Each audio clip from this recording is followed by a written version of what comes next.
এইবার আমি দেখতে পাচ্ছি 2025 সালে এমনও হতে পারে একটা পারমাণবিক যুদ্ধ ভারত, পাকিস্তান, রাশিয়া, ইউরোপ মিলে হলো, লাস্টে আমেরিকা, চীন লাগলো, লেগে গোটা পৃথিবী পারমাণবিক কালো ধোঁয়ায় ছেয়ে গেল। বিশ্ব পরিস্থিতি সেদিকে যাচ্ছে। এবং 2025-এই স্যামসাং কার্টুন আছে, ওরা বলতেছে পাক ভারত যুদ্ধ লেগে যাবে এবং কোরআন হাদিস ঘেটে দেখা যাচ্ছে ওইদিকেই ঘটনা যাচ্ছে। ভারত কাশ্মীর হারিয়ে ফেলবে, কারণ পাকিস্তান, আফগানিস্তান সহ গোটা মুসলিম শক্তি কাশ্মীর কেড়ে নেবে ওর থেকে, তখন সে বাংলাদেশের উপরে ঝাঁপাই পড়বে। আমি ভাই কিন্তু ওয়াজ করি না, এটা ওয়াজ না, আপনাদেরকে একবারে মরার খবর দিয়ে গেলাম। আমি এটা হবে, এটা বাস্তব। ওই যে খিজির আলাইহিস সালামের ঘটনা থেকে ইঙ্গিত দিলাম, নুআইম ইবনে হাম্মাদের হাদিস, এবং বর্তমান বিজ্ঞানীরা সবাই বলতেছে হ্যাঁ এটা ঘটবে, এটা আসতেছে। আমি আপনাদেরকে আজকে যে জিনিসটা বলবো, নুআইম ইবনে হাম্মাদের একটি হাদিস, কিতাবুল ফিতানের, সনদ দুর্বল, কিন্তু বাস্তব পৃথিবীর আলোকে মুহাদ্দিসিনদের, হাদিস বিশারদদের মূলনীতির আলোকে এই হাদিসটি বিশুদ্ধ। সামনের ঘটনা প্রমাণ করবে সেই দিকে যাচ্ছে পৃথিবী, যে লা ইয়াখরুজুল মাহদি, ইমাম মাহদি আসবে না, হাত্তা ইউকতালা সুলুস ওয়া ইয়ামুতা সুলুস ওয়া ইয়াবকা সুলুস। ইমাম মাহদি আসতে আসতে এর আগে পৃথিবীর টোটাল জনসংখ্যার 1/3 খুন হয়ে যাবে। 800 কোটি মানুষের 1/3 কত পড়ে? প্রায় 250 কোটি প্লাস। তো আমাদের এই যুগে 250 থেকে 350 কোটি মানুষ খুন হবে। যে অ্যাটম বোম বানিয়ে রেখেছে, পারমাণবিক বোমা বানিয়ে রেখেছে, রাশিয়া, ইউক্রেন, ইউরোপ যদি যুদ্ধ লাগে, ধরেন ওখানে চলে যাবে 1-150 কোটি। পাকিস্তান, ভারত তো লেগে আছে অলরেডি।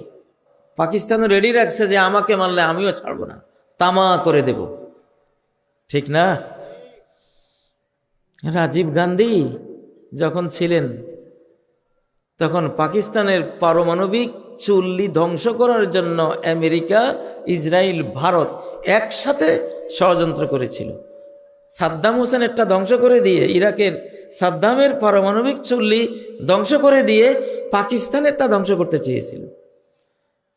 কিন্তু পাকিস্তানি গোয়েন্দারা জেনে গেছে, রাত 12টায় ওরা আক্রমণ করতো, 1টা-2টার দিকে, 12টায় পাকিস্তানি গোয়েন্দা জেনে গেছে যে আমাদের পারমাণবিক মুসলিম জাহানের যেই আত্মরক্ষার বিরাট একটা শক্তি, এটা ধ্বংস করে দিবে আজকে। জিয়াউল হক তখন বেঁচে ছিলেন। প্রেসিডেন্ট জিয়াউল হক বললেন, সাথে সাথে আমার বিমান বাহিনী এক ঝাঁক ভারতের দিকে মুভ করো, আরেক ঝাঁক ইসরায়েলের দিকে মুভ করো, আমাকে যদি আক্রমণ করে আমি উড়াই দেব। পরে ওরা খবর পেয়ে গেছে যে পাকিস্তান সজাগ হয়ে গেছে, সাহস করে নেই। তখন ভারতে একটা ক্রিকেট খেলা চলছিল, সেই ক্রিকেটে বিভিন্ন প্রেসিডেন্টদের আসার দাওয়াত ছিল। জিয়াউল হক সরাসরি আসলেন ক্রিকেটের মাঠে। রাজীব গান্ধী আর উনি খেলা দেখলেন। খেলা শেষে প্রেসিডেন্ট জিয়াউল হক বললেন, রাজীব, শুনেছি আমার পারমাণবিক চুল্লিতে হামলা করার চক্রান্ত করতেছেন, তো যদি সেটা করেন তাহলে পৃথিবীর মানুষ চেঙ্গিস খান, হালাকু খানের ইতিহাস ভুলে যাবে, নতুন করে রাজীব আর জিয়াউল হকের ইতিহাস লিখবে। কারণ আপনি যখন আমাকে তামা করবেন, আমি গোটা ইন্ডিয়াকে তামা করে দেব। তো ইন্ডিয়া হিন্দুদের দেশ, পৃথিবীতে একটাই আপনার হিন্দুস্তানের হিন্দু জাতির দেশ একটাই, আর আমার মুসলমানের দেশ আছে 57টা। আমার পাকিস্তান গেলে আরো 56 রাষ্ট্র আছে আমার। এই কথা শোনার পরে রাজীব গান্ধী আসতে থেমে গেছে। ঠিকই তো কথা, যদি ওরা আমার দেশটাকে মেরে দেয়, আমার তো হিন্দু রাষ্ট্র একটাই। আমি কথাগুলি কেন বলতেছি? মানসিক প্রস্তুতি নিতে হবে। সাফ কথা ভাই, যারা ভারতের বন্ধু তারা বাংলাদেশের শত্রু। একেবারে একে একে 2, দুয়ে দুয়ে চার কথা, ঠিক কিনা? ইতিহাস বলবে যারা ভারতের বন্ধু তারা বাংলাদেশের শত্রু। যারা আমাদের 54 নদীর বুকে পাষাণ বাঁধ দিয়ে মরুভূমি করে নদী হত্যা করেছে, পদ্মা নদীর বুকে যারা বাঁধ দিয়েছে তারা কি পদ্মা নদীর বন্ধু? যমুনার বুকে যারা বাঁধ দিয়েছে ওরা কি যমুনার বন্ধু? মেঘনার বুকে যারা বাঁধ দিয়েছে ওরা কি মেঘনার বন্ধু? আমাদের আন্তর্জাতিক প্রায় সকল নদীর বুকে যারা বাঁধ দিয়েছে তারা নদীমাতৃক এই বাংলাদেশের বাংলাদেশি জনগণের বন্ধু হতে পারে? হতে পারে না। আমরা মানি না এই বন্ধুত্ব, এটা বন্ধুত্ব না। এটা হলো মুহ মে শেখ ফরিদ বগল মে ইট। ওরা মুখে শেখ ফরিদ কয়, কিন্তু বগল তলে কি ইট। সর্প হইয়া দংশন করো, ওজা হইয়া ঝাড়ো, ঠিক নয় কি? ওনারা জঙ্গি বানায়। এই দেশে যে 17 বছর জঙ্গি বানাইছে তারা। পিলখানায় আজকে 25শে ফেব্রুয়ারি গেছে, পিলখানার হত্যাকাণ্ড বিডিআর দিয়ে তারা ঘটিয়েছে। বিডিআর দিয়ে সেনা অফিসারদেরকে হত্যা করিয়েছে, বিডিআররাই গুলি করেছে, সাথে ভারতীয়রাও ছিল। বিডিআরদের মধ্যে যারা দোষী তারা দোষী, কিন্তু এর পেছনে কলকাঠি নাড়ার মূল মন্ত্রটা দিয়েছে কারা? তারা জানে বাংলাদেশ রক্ষার শক্তি দুইটা, একটা হলো সেনা শক্তি আর একটা হলো আলেম ওলামা শক্তি। পিলখানায় সেনাবাহিনীকে হত্যা করেছে, সেনা অফিসারদেরকে। তারা 57 জন সেনা অফিসার বিদায় করে দিয়েছে। সেই হত্যার প্রতিশোধ আমরা নেব। আমরা আজকে 20 কোটি বাংলাদেশের শিশু, কিশোর, বৃদ্ধ, যুবক, তরুণ, তরুণী সবাই আমরা সৈনিক। আজকে আমরা সেনা হত্যার বদলা নেব নিজেরা সৈনিক হয়ে, দেশ রক্ষার সৈনিক হয়ে। রাজি আছেন কারা?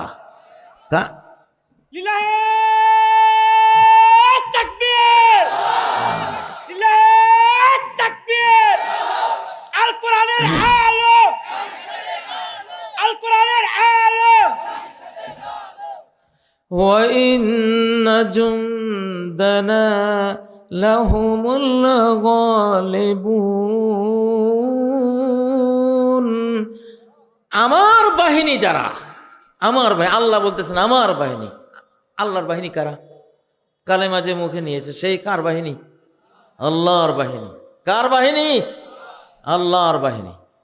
আল্লাহ বলেন আমার বাহিনী, তারা অবশ্যই চিরবিজয়ী, তাদেরকে হারাবার ক্ষমতা কারো নেই। তো সেনা হত্যার প্রতিশোধ নেবে বাংলাদেশ, গোটা জাতিকে যুদ্ধের ট্রেনিং দেওয়া হবে ইনশাআল্লাহ। আর ওরা সেনা অফিসারদের হত্যা করার পরে, সেনাবাহিনী ধ্বংসের পরে নজর দিয়েছে। এবার দ্বিতীয় শক্তি বাংলাদেশকে রক্ষা করে চলে, ভারতের সামনে মাথা নোয়ায় না কোনো ক্রমে, যে শক্তিটা ওলামা শক্তি। সেই ওলামা শক্তিকেই তারা, দেলাওয়ার হোসেন সাইদি রহমতুল্লাহ আলাইকে তারা হত্যা করেছে, ঠিক নয় কি? ফ্যাসিবাদীরা কয়দিন আগে ভারতে 5 জন গিয়েছিল, ভারত থেকে পরামর্শ নিয়ে এসে মেডিকেল কিলিং, ওনাকে বিষাক্ত ওষুধ দিয়ে হাসপাতালে এনে হত্যা করেছে, ঠিক নয় কি? আমরা এটা ফিজিক্যালিও জানি, আধ্যাত্মিকভাবেও জেনেছি, এটা হত্যা ছিল। মৌলানা মতিউর রহমান নিজামী, আব্দুল কাদের মোল্লা, মুজাহিদুল ইসলাম, মীর কাসেম আলী সহ তাদেরকে জুডিশিয়াল কিলিং, বিচারিকভাবে হত্যা করেছে।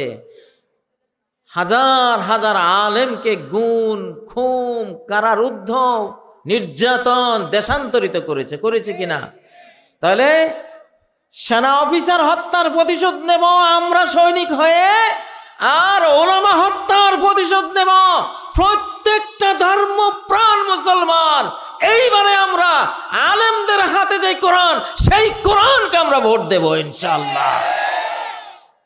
এইভাবে আলেম হত্যার প্রতিশোধ আমরা নেব। যদি না নেন, এইবার যদি কোরআনের পক্ষে না আসেন, এইবার আল্লাহ তাআলা আপনাদেরকে ছাড়বে না। বস্তার পচা আলু আল্লাহ বেঁচে ফেলবেন। গৃহস্থেরা যখন দেখে বস্তার ভিতরে পেঁয়াজ আলু পচা শুরু হয়ে গেছে, তখন পচাগুলি তাড়াতাড়ি বের করে ফেলে না দিলে, ডাস্টবিনে ফেলে না দিলে, নর্দমায় ফেলে না দিলে, ওই পচাটা বস্তায় থাকলে পুরা বস্তার ভালো আলু পেঁয়াজ সব কি নষ্ট হয়ে যাবে। যাবে কি না? আপনারা কি পচা পেঁয়াজ হবেন, পচা আলু হবেন? কারা কারা হবেন হাত তোলেন। এই যে পাইছি, পচা আলু পচা পেঁয়াজকে যে এইবার নিয়ত করতেছে আমি কোরআনের ভোট দেব না, সেই পচা পেঁয়াজ। যে এবার নিয়ত করবে আল কোরআনকে ভোট দেব না, কোরআনের আলেমদের সাথে জোটবদ্ধ হব না, ইন্ডিয়ার পক্ষে যাব, যে নিয়ত করবে সেই পচা আলু। আমি ভাই কোনো হেয়ালি ওয়াজ করি না, আপনাদেরকে সংবাদ দিয়ে গেলাম। এই পচা আলুর কাতারে যে যাবে, ওই যে বলা হয়েছে যে 1/3 খুন হবে, 1/3 মারা পড়বে, মানে 2/3, মানে 500-550 কোটি মানুষ পচা আলু এই পৃথিবী থেকে পৃথিবীর সৃষ্টিকর্তা, মানুষের সৃষ্টিকর্তা আল্লাহ তাআলা বিদায় করে দেবেন। এইবার আমি দেখতে পাচ্ছি 2025 সালে এমনও হতে পারে একটা পারমাণবিক যুদ্ধ ভারত, পাকিস্তান, রাশিয়া, ইউরোপ মিলে হলো, লাস্টে আমেরিকা, চীন লাগলো, লেগে গোটা পৃথিবী পারমাণবিক কালো ধোঁয়ায় ছেয়ে গেল। আর অলৌকিক যুগ এটাই, অলৌকিক যুগে যে 10টা অলৌকিক বড় বড় ঘটনা ঘটবে, একটা হলো দোকান, সূরা দোকানের আয়াত 10 নম্বর আয়াত, فارتقب يوم تأتي السماء بدخان মুবিন। অপেক্ষায় থাকো, অপেক্ষা করো, দেখতে থাকো, পর্যবেক্ষণ করো, সময় গোনো, বেখবর থাইকো না, ভয়াবহ বিপর্যয় আসবে। তুমি ইরতিকাব মানে হলো পাহারা দাও, বিশ্ব পরিস্থিতি মনিটরিং করো, খবর রাখো। আগের যুগে তো আকাশ থেকে আযাব আসতো, এবার আযাব তো মানুষের কাছে পৃথিবীর মধ্যে রেডি, ঠিক না?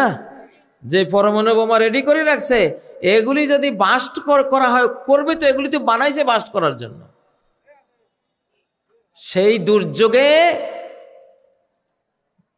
সর্বোচ্চ 3 থেকে 4 দিন, এর বেশি না, 3 থেকে 4 দিনে পৃথিবীর 500 কোটি মানুষ বিদায় হয়ে যাবে। সেই বিপদের মধ্যে আমরা আছি। পচা আলু আল্লাহ বিদায় করে দেবে। যত মানুষ এখন বেঈমান, আল্লাহ দুনিয়াটাকে পবিত্র করবেন, দুনিয়াটাকে সাফ করবেন। গত 1 শতাব্দী ছিল শয়তানের শতাব্দী, ওই শতাব্দীতে পচাই ফেলছে পৃথিবীটাকে। এখন আর আল্লাহ সহ্য করবেন না পৃথিবীকে, উনি এখন কোরআন দিয়ে, ইসলাম দিয়ে নতুন করে শেষ জামানার শেষবারের মতো তার নবী মুহাম্মদ সাল্লাল্লাহু আলাইহি সাল্লামের রেখে যাওয়া আদর্শ জীবন প্যাটার্ন কোরআন দিয়ে পৃথিবীটাকে সুন্দর করবেন। তো এটার জন্য বাধা হবে পচা আলুগুলি, 500-550 কোটি পচা আলু, এগুলি সব বাছাই হবে এখন। খবরদার, পচা আলু কেউ হবেন না। আমি ভাই কিন্তু ওয়াজ করি না, এটা ওয়াজ না, আপনাদেরকে একবারে মরার খবর দিয়ে গেলাম। আমি এটা হবে, এটা বাস্তব। ওই যে খিজির আলাইহিস সালামের ঘটনা থেকে ইঙ্গিত দিলাম, নুআইম ইবনে হাম্মাদের হাদিস, এবং বর্তমান বিজ্ঞানীরা সবাই বলতেছে হ্যাঁ এটা ঘটবে, এটা আসতেছে, বিশ্ব পরিস্থিতি সেদিকে যাচ্ছে। এবং 2025-এই স্যামসাং কার্টুন আছে, ওরা বলতেছে পাক ভারত যুদ্ধ লেগে যাবে, পারমাণবিক যুদ্ধ, 2025। এবং কোরআন হাদিস ঘেটে দেখা যাচ্ছে ওই দিকেই ঘটনা যাচ্ছে। বাংলাদেশও এর থেকে মুক্ত না, বাংলাদেশও এর থেকে মুক্ত না। ভারত কাশ্মীর হারিয়ে ফেলবে, কারণ পাকিস্তান, আফগানিস্তান সহ গোটা মুসলিম শক্তি কাশ্মীর কেড়ে নেবে ওর থেকে। তখন সে বাংলাদেশের উপরে ঝাঁপাই পড়বে নিরুপায় হয়ে, তারও বাঁচার উপায় নেই, সে করবে এটা, সে তো ষড়যন্ত্রকারী। করতে গেলে আমরা তো ছাড়বো না, ঘাত প্রতিঘাতে আমরা দিল্লি, গোটা ইন্ডিয়া দখল করব ইনশাআল্লাহ। আমরা দখল হবো, এটা হাদিসে আছে। তো এর মধ্যে চলে যাবে কয়েক কোটি মানুষ, এই জন্য রেডি থাকেন।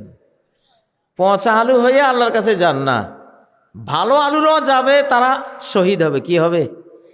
ভালো গুলি গেলে সেটা কি? শহীদ।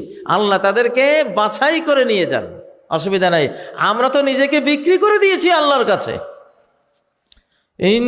ইন্নাল্লাহা আশতারা মিনাল মুমিনিন, আল্লাহর সাথে একটা বেচাকেনি হয়েছে কিনা আমাদের? সূরা তাওবার 111 নম্বর আয়াত, যে আল্লাহ মুমিন থেকে তাদের জান মাল সব কিনে নিয়েছে, ঠিক না? বাংলাদেশে এখন ভিতরে ভিতরে অনেক গন্ডগোল চলছে, অনেক গন্ডগোল চলছে। শত্রু দেশ থেকে আমাদের মধ্যে সংঘাত লাগাই দেওয়া হচ্ছে। এক দলের উপরে সাওয়ার হয়ে 17 বছর আমাদেরকে ধ্বংস করেছে। এখন তারা নতুনভাবে কার উপরে সাওয়ার হবে লোক খুঁজতেছে। তো বাংলাদেশে তো মির্জাফরের অভাব নাই, অভাব আছে? মির্জাফরের অভাব নাই, ভয় এখানেই। যদি শুধু মোদি দিল্লিতে বসে ষড়যন্ত্র করতো এত ভয় ছিল না। বিপদ তো হলো মুসলমান যোগ দিছে গিয়া, শত শত নয় হাজার হাজার ফ্যাসিবাদী যোগ দিছে। এই দুই শক্তি যখন যোগ হয়, আমি যেন আমার দুই চোখে দেখতেছি এরা কি করবে। ভাই 1757 সালে মির্জাফর যখন ক্লাইভের সাথে যোগ দিছে, তখন সিরাজ খুন হয়ে 200 বছরের গোলামির জিনজির আমাদের পায়ে লাগছে, ঠিক না? টিপু সুলতান খুন হয়েছে, ইংরেজরা পারে নাই, ইংরেজের সাথে যোগ দিছে টিপুর প্রধানমন্ত্রী মীর সাদেক শিয়া, সে যোগ দিছে। কাফেরের লগে কাফের, একা কাফের কখনো জয়ী হবে না মুসলমানের বিরুদ্ধে, এটা আল্লাহর ওয়াদা। শুধু কাফের কখনো মুসলমানের সাথে যুদ্ধ করে জয়ী হবে না। এই জন্য বুশ যখন ইরাককে মারতে আসছে, সাদ্দাম ছাড়া বাকি 20টা দেশ মুসলমানের, আরব দেশগুলি সাথে নিছে না? কেন নিছে জানেন? বুশ জানে আমার সাথে মুসলমান এক দল না থাকলে আমি বিজয়ী হব না। আল্লাহ সাহায্য করবে মুমিনকে, এটা আল্লাহর ওয়াদা। ওয়া কানা হাক্কান আলাইনা নাসরুল মুমিনিন, আমার উপরে ফরজ কাফেরের সাহায্য। কার? মুমিনকে সাহায্য করা আল্লাহ বলছেন আমার উপরে ফরজ। তো এটা নবীজি বলছেন, আল্লাহ ওয়াদা করেছেন, আল্লাহ ইউসাল্লিতা আলা উম্মতি আদুওয়ান মিন সাওয়া আনফুসিহিম ফায়াস্তাবিহা বাইদাতাহুম হাত্তা ইউহলিকা বা'দুহুম বা'দা ওয়া ইয়াসবি বা'দুহুম বা'দা। সহিহ মুসলিমের হাদিস, যে আল্লাহ ওয়াদা করেছেন, হে মুহাম্মদ, তোমার উম্মতকে একা কোনো কাফের, ইহুদি, খ্রিস্টান, হিন্দু, বৌদ্ধ, যত বেঈমান আছে সারা পৃথিবীর, সারা পৃথিবীর বেঈমান একসাথে হয়ে যদি তোমার উম্মতকে হামলা করে জয়ী হবে না, আল্লাহ তাআলা তাদেরকে জয়ী হতে দেবেন না। কিন্তু তারা জয়ী হবে কখন? হাত্তা ইউহলিকা বা'দুহুম বা'দা, মুসলমানে যদি মুসলমান হত্যা করে, মুসলমান যদি মুসলমান ধ্বংস করে, মুসলমান যদি মুসলমানকে বন্দী করতে যায়, তখন দুই মুসলমান গ্রুপ যুদ্ধ লাগছে, যে কেউ জয়ী হতেই পারে। এইবার ভয় কেন জানেন? আমি ভয় পাচ্ছি মুদিকে না, মুদি জয়ী হবে না কখনো। কিন্তু মুদির সাথে কলেমা পড়াও একদল গিয়ে যুক্ত হয়েছে, মুনাফেক যুক্ত হয়েছে কিনা? হালাকু খান বাগদাদের 18 লক্ষ মুসলমান জবাই করেছে, একা পারত না। নাসিরউদ্দিন তুসি এক মন্ত্রী, আলকামা আর ইবনুল আলকামি এক মন্ত্রী, 2 মন্ত্রী তলে তলে হালাকু খানের সাথে মিল দিছে মুসলমানের কারণে হালাকু সুযোগ পাইছে। 18 লক্ষ মুসলমান বিজ্ঞানী, ওলামা এদেরকে হত্যা করেছে। তো এইবার বাংলাদেশের কপালে কিন্তু আমি দেখতে পাচ্ছি বেঈমানের সাথে যুক্ত হয়েছে আমাদের গাদ্দার বিশাল এক গ্রুপ। আবার বাংলাদেশেও লেজ লাগাচ্ছে গাদ্দারদের আরেক এজেন্ট এখানে আছে না নাই? আপনারা আমার কথাগুলি এগুলি যে হুজুর কইতেছে আর কি এইভাবে নেবেন না, একেবারে লিখে রাখেন, একেবারে লেখে রাখার মতো সত্য কথা বলে গেলাম। লিখে রাখার মতো সত্য কথা বলে গেলাম। বাংলাদেশ কোন দিকে যাচ্ছে, শুধু মোদির জন্য কোনো ভয়ই ছিল না। মোদির সাথে যারা যোগ যোগ দিছে গিয়া এই মুসলমান, বাংলাদেশের মুসলমানদের একটা গ্রুপ, এখন ভিতরেও আরেক এদের গাদ্দার বাহিনী, দালাল বাহিনী আছে না নাই? এগুলির শক্তি আর কাফের শক্তি, দুই শক্তি একসাথে হয়েছে। এই জন্য এইবার রক্ত ঝরবে ভাইয়েরা, মানসিক প্রস্তুতি। আমি এই জন্য এখন আমি ঠান্ডা ওয়াজ করতে চেষ্টা করলেও হয় না, ওয়াজটা ওইদিকে নিয়ে যায় আল্লাহ তাআলা। না, তোমার এই যুগের জন্য, বাংলাদেশের এই সময়ের জন্য এইভাবে কথা বলো, সতর্ক করো। সরকারকেও সতর্ক করছি, ভয়াবহ সতর্কতা দিচ্ছি। আমরা ইনশাল্লাহ বিজয়ী হব, কারণ আল্লাহর সাথে আছেন, আমাদের ভয়ের কিছু নাই। জীবন দেওয়ার জন্য রেডি থাকেন, সাফ কথা। জীবন গেলে যাক নাকি, আপত্তি আছে? জীবন কি থাকবে আপনার? থাকবে? আপনার নদীর কূলে এক টুকরা জমি আছে, ফাটল দেখা দিছে, এটা ভেঙে যাবে, আপনি জানতেছেন। ওই সময় কেউ যদি আসি বলে, ভাই তোমার এই জমিটা বিক্রি করো, বলে কত? বলে তোমার 100 কোটি টাকা দেব। রে পাগল করতে গেছে। আপনি কইলেন, ভাই তাহলে রেজিস্ট্রেশনের দরকার নেই, তাড়াতাড়ি টাকা দে জমি নেই, কেন আপনি দেখতেছেন যে এটা তো যাইব নাকি। এই সময় যদি 100 কোটি টাকা দিয়ে কিনে, এর চেয়ে লাভ আর আছে নাকি?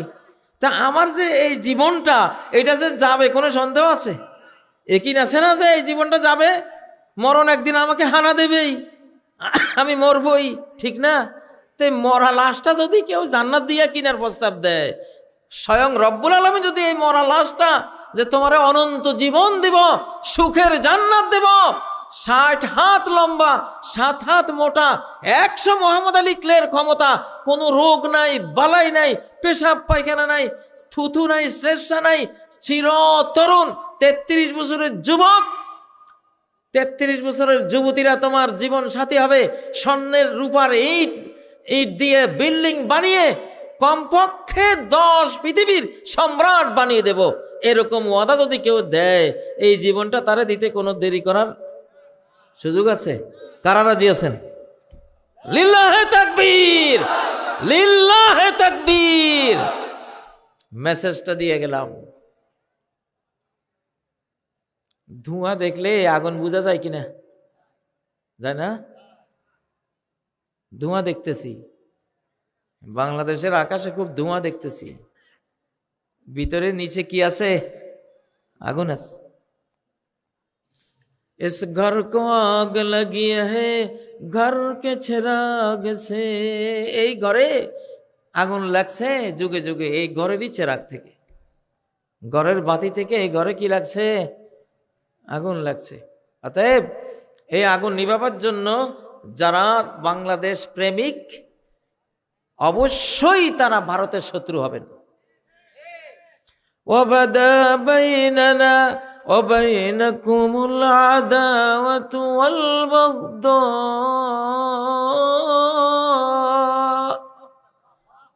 হে মুশরিকরা, মূর্তি পূজারীরা, সূরা আল মুমতাহিনার 4 নম্বর আয়াত। হে মুশরিকরা, তোমাদের মধ্যে আমাদের মধ্যে দুশ্মনী আর ঘৃণা চিরদিন চলবে, আবাদান, চিরকাল চলবে। হ্যাঁ, এই ঘৃণা দুশ্মনী থামবে কখন? হাত্তা তুমিনু বিল্লাহি ওয়াহদা, এক আল্লাহর প্রতি তাওহীদবাদী হয়ে যখন তোমরা ঈমান আনবে, তখন আমাদের দুশ্মনী থামবে। এর আগে তোমাদের সাথে দুশ্মনী থামবে না। তোমরা আল্লাহওয়ালা হয়ে যাও, তাহলে আল্লাহওয়ালা হলে আর কোনো দুশ্মনী নাই। এই কথা বলতে পারবেন পার্শ্ববর্তী যেই বেঈমান, আমরা ওই দেশের সাথে শত্রুতা করি না, ওই দেশের সরকার, ওই দেশের সরকার যারা 24 ঘন্টা বাংলাদেশ নিয়ে ষড়যন্ত্র করতেছে, ওই সরকারের বিরুদ্ধে, ওদের দলের বিরুদ্ধে আমরা আছি। হিন্দুত্ববাদী আগ্রাসী বাংলাদেশকে ধ্বংস করতে চায়, চক্রান্তের পর চক্রান্ত করে অশান্তি তৈরি করতে চায়, তাদের বিরুদ্ধে আমরা আছি। ঠিক আছে প্রিয় বন্ধুরা, আমি কথা আর লম্বা করতে চাই না, গভীর রাত হয়েছে, তারপরও কিছুটা লম্বাই তো করলাম। আপনারা দোয়া করবেন, আমিও আপনাদের জন্য দোয়া করব। আপনাদের এলাকায় প্রথম এসেছি, বাংলাদেশে এত গভীর রাতে কোথাও ওয়াজ করি নাই। তা আপনাদের এখানে ভালোই লাগলো, আপনারা গভীর রাত পর্যন্ত ওয়াজ শুনেন। আপনাদের একটা প্রথা, লোকপ্রথা চলে আসছে। তো জিন্দা মুর্দা যারাই আছেন আল্লাহ সবাইকে ক্ষমা করেন, সবাইকে নিরাপত্তা দান করেন, সবাইকে রিজিক দান করেন, হেদায়েত দান করেন, উচ্চ মর্যাদা দান করেন।